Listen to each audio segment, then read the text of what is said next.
Hello everyone, how are you doing? This is MD Tech here with another quick tutorial.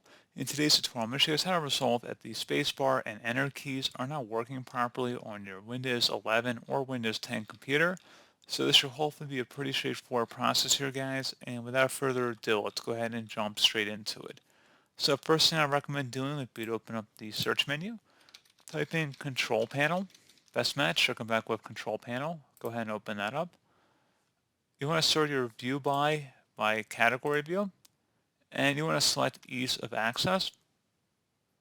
Select ease of access center, and then you want to go down to where it says make the keyboard easier to use. Go ahead and select that. And you want to make sure where it says turn on sticky keys is not checkmarked, as well as the filter keys. So if these options are turned on here, you want to uncheck both of these, and then select apply and OK. And that should have been able to resolve the issue. You should be able to proceed on to your day.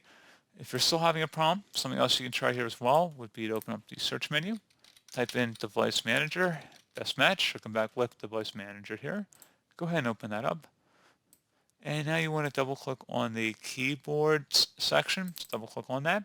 Right click on the keyboard listed under here and select Update Driver.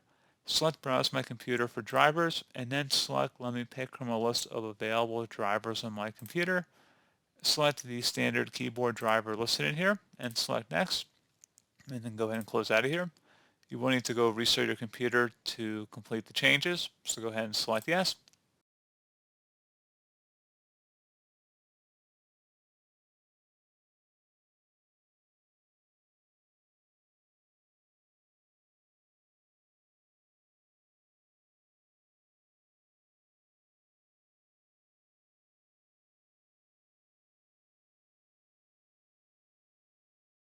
And hopefully that would have been able to resolve the problem.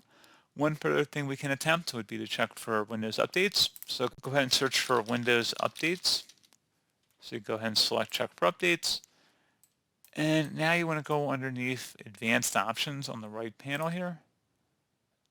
And then scroll down underneath additional options and select optional updates.